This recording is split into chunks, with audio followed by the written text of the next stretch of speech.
What's going on, people? Welcome to One More Watch, Please. Today, we have a truly special guest, John, who's the founder and visionary behind Ember Watch Company. Ember Watch Company isn't just about telling time, it's about making a statement, blending timeless craftsmanship with modern innovation.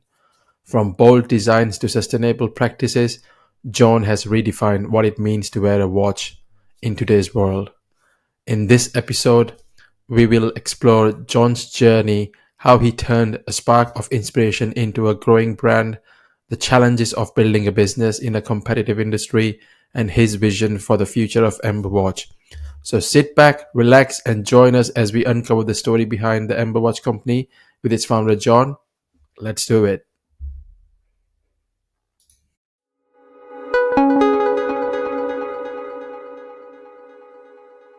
Hey, John, welcome to the show. How are you doing today? Hi, Sanket. Yeah, very good, thank you. Yeah, how are you? Yeah, I'm very well, thank you. How was your Good. day today?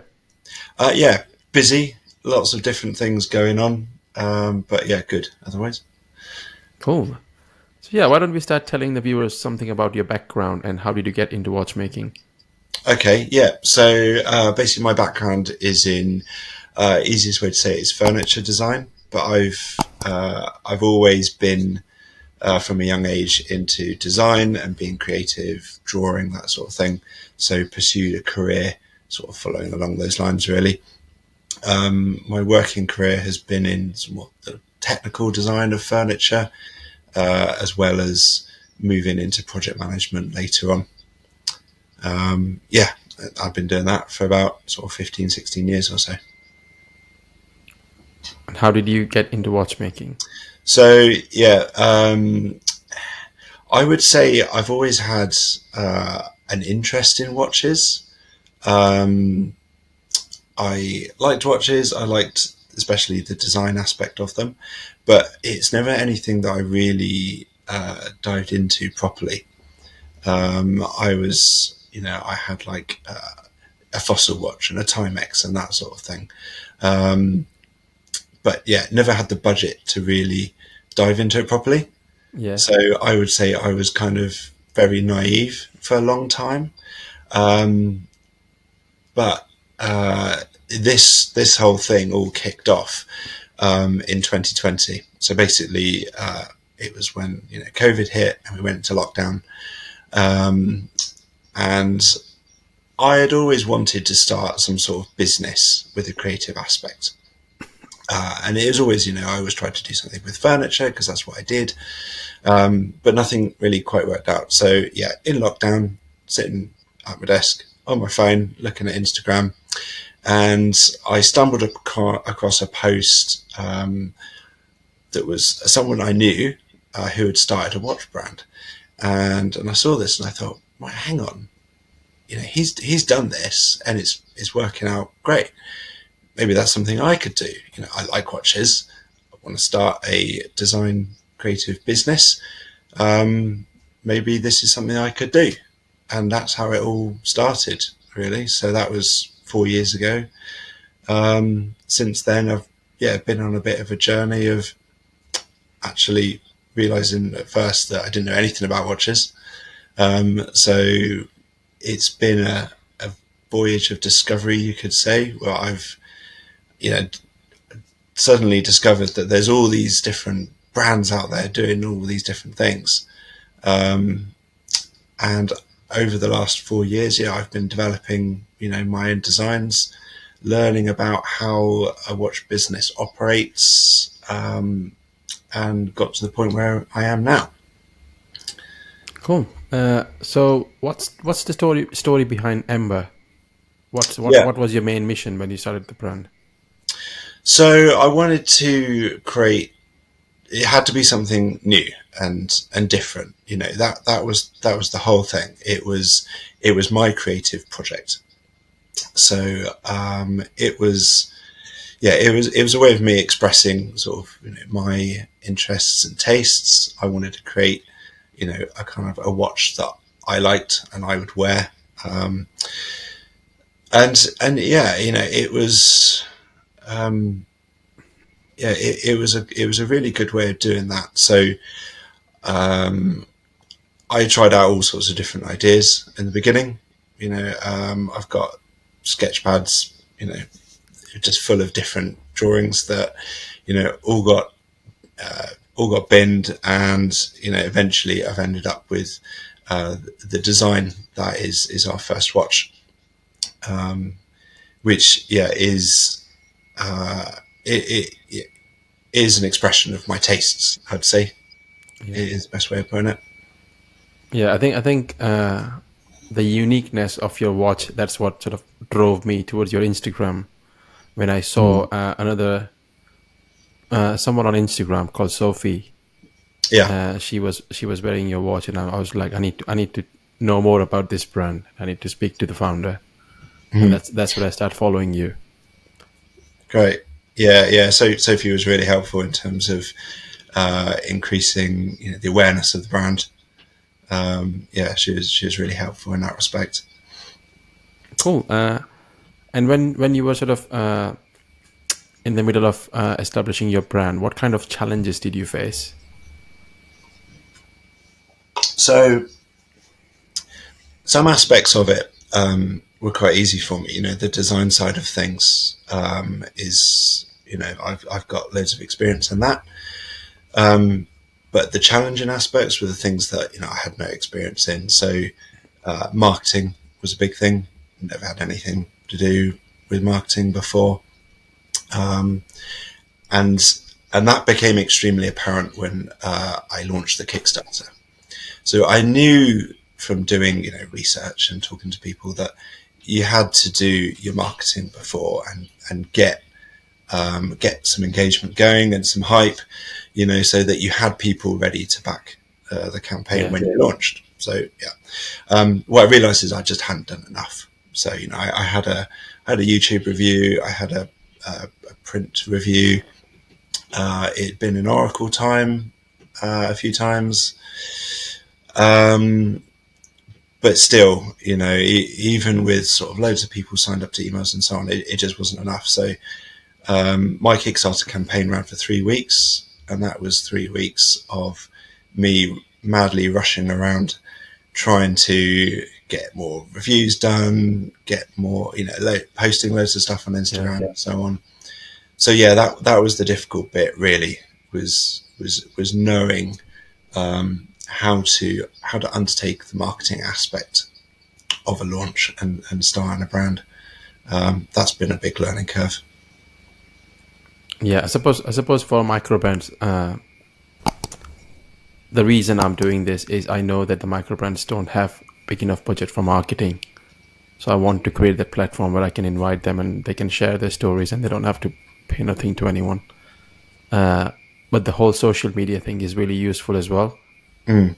in terms of marketing, because if one of your videos goes viral, then that's it. Like that's the start of it. Yeah, and it's so hard to know what's going to work.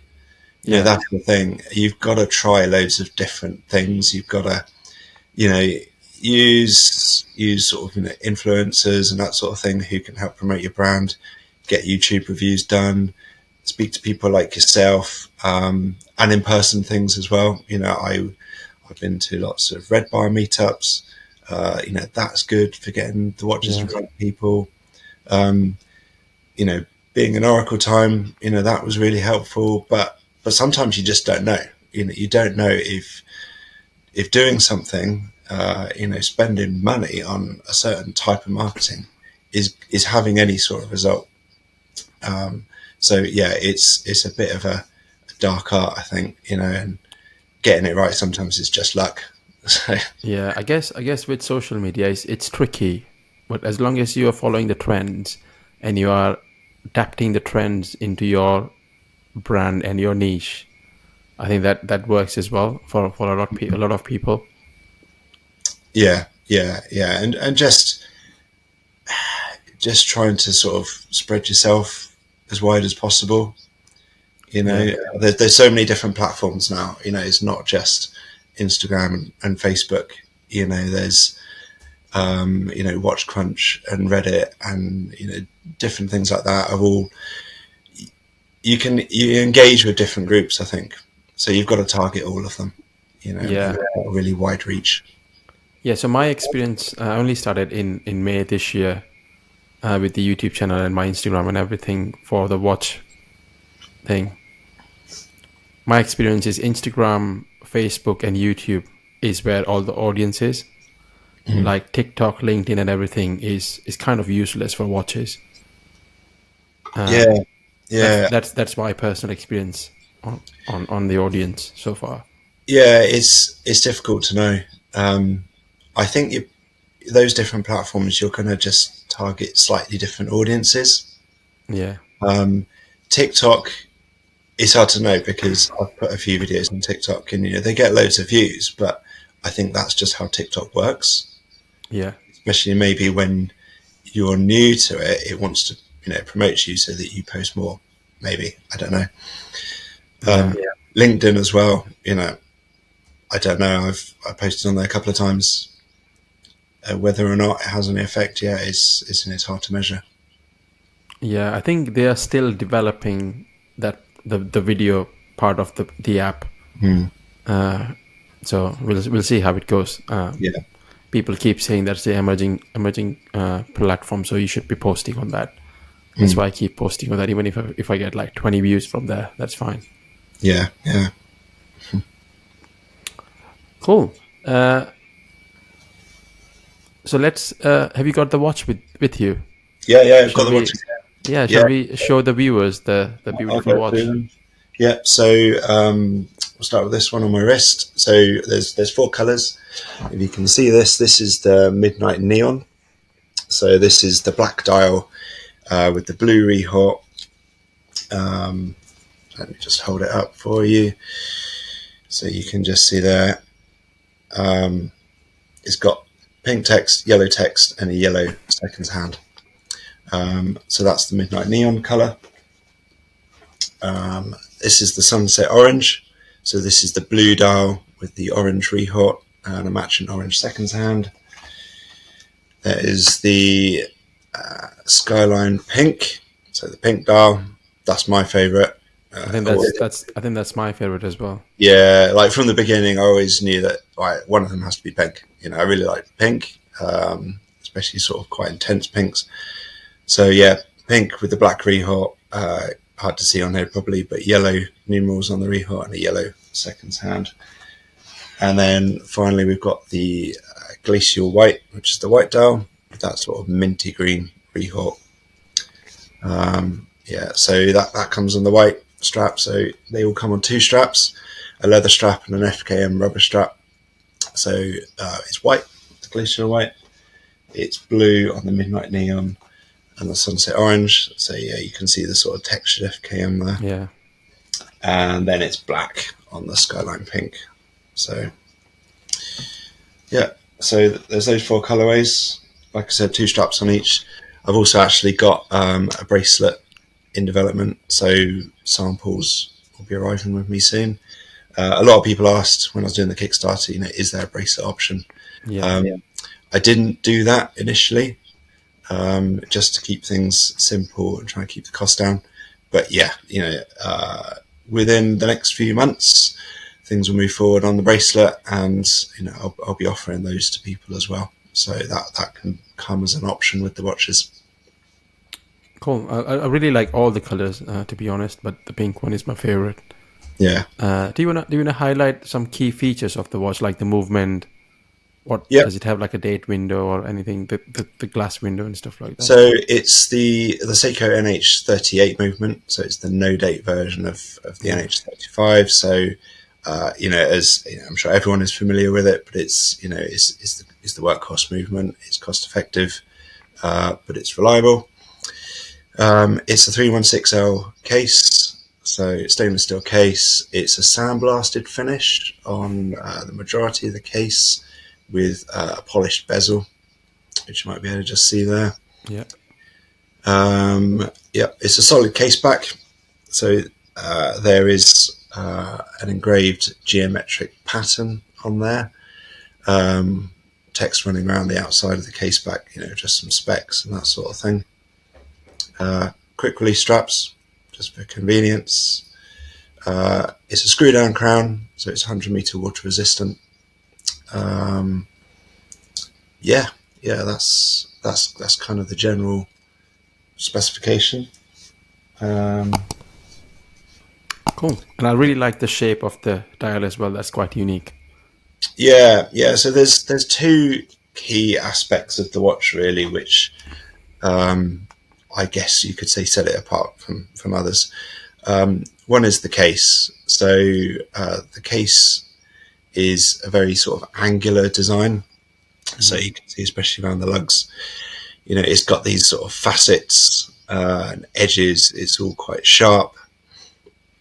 Um, um, yeah, that was always something that needed to be a key thing in the design when I started working on this.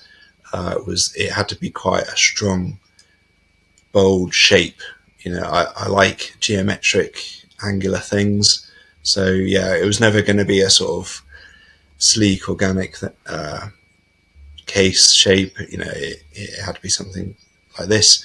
So the design of the case I developed with 3D software. So yeah, again, from my background in furniture, I had experience in that. So it was a tricky thing to sort of draw on paper. This just required a lot of fiddling around with Yeah. shapes, cutting angles into it, and so on. I did a lot of 3D prints as well just to test this. So this went through lots of iterations of tweaking and adjustment until I got it right.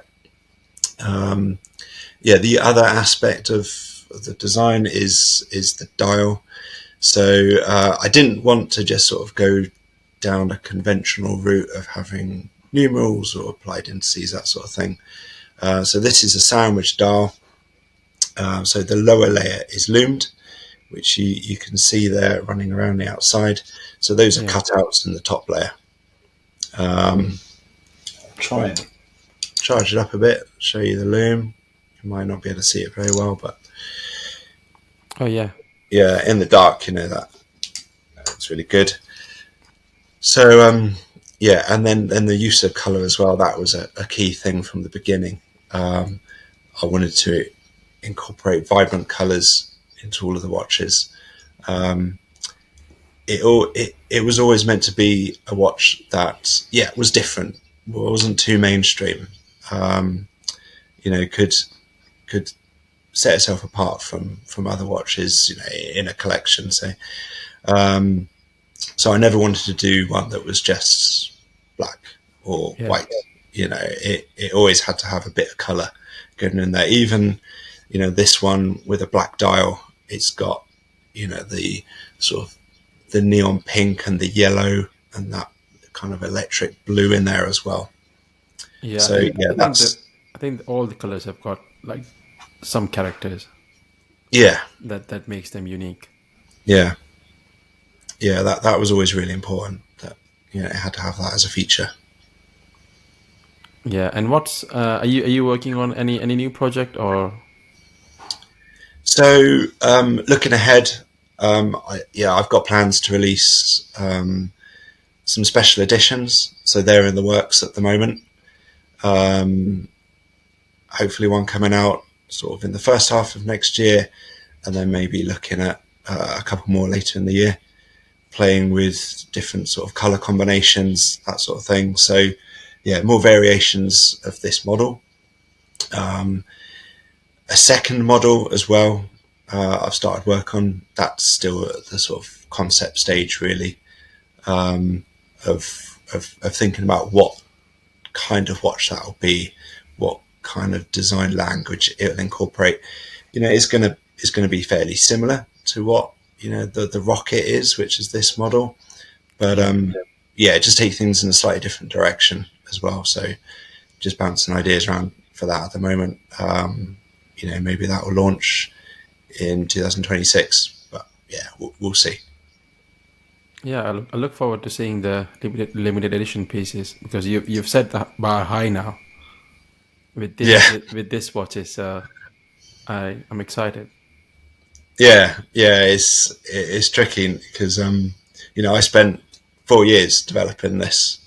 Um, Obviously, I don't want to spend another 4 years on the next one. So yeah, it's tricky, but I've learned a lot from this process. I took my time with it. I wanted to get things right. So I know I can put all that into future versions of this one and future models as well. So yeah, Yeah, but it's I I'm think excited. I think although you've spent a lot of time, you've done the right thing by focusing on the product and not anything else. Because Mm. I know branding and marketing and everything is important, but at the end of the day, if the product is not right, people are not going to buy it. That's it. Yeah, yeah. Everything's got to be right, and I wouldn't want to put something out there which Yeah, there was things on it which I regret doing or I would do differently. This is you can always improve on things, of course, yeah, but this had to be right. So yeah, I've gone back and changed things that I thought were finalized and resolved, and actually then had a rethink. And I changed the logo a couple of times because I wasn't quite happy with that. The strap specification initially was different, but I thought no, the quality is not quite there, so I changed the straps. Yeah, it's been a lot of development, yeah. to get to this stage. Cool, cool. Those are some really nice watches. Well done. Thank you. Yeah. So if someone wants to buy one of your watches, how do they reach out to you? Okay, so you can still pre-order them through the website. So if you go to emberwatchcompany.com, all four colours are there and can be ordered at a discount still. The watches are due to be shipped in February. So yeah, the pre-orders will stay open until then. If you want to see a watch, I'm actually going to be at the Bristol Watch Show, which is this Saturday. So I'll be taking orders there as well. So if people do want to get hands on with the watch, I believe there's still tickets available. So that's in Bristol this Saturday. Yeah, so that's it really. And then, like I say, watches ship in February. Then they'll be available. They'll be at full price then, Yeah, and hopefully soon after that, taking orders for bracelets as well. So then they'll be available with a bracelet.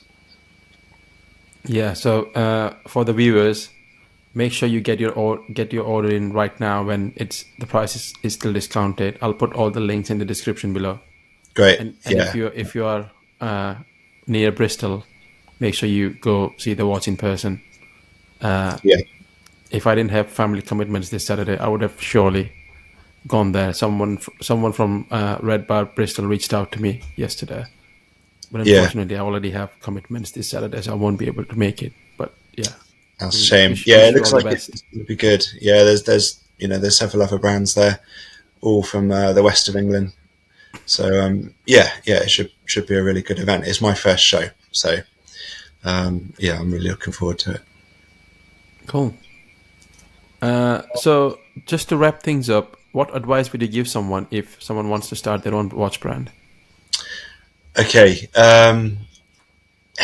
I'd say that the first thing is that it's it's a business you're getting into. So the watch design and everything is a big aspect of it, but there's a whole lot more, and a lot of that can be really difficult and challenging, especially if you're not experienced in managing the finances of a business and that sort of thing. So yeah, know what you're getting into. There's a lot more to it than just designing a watch and finding someone to make it and then launching a Kickstarter or whatever.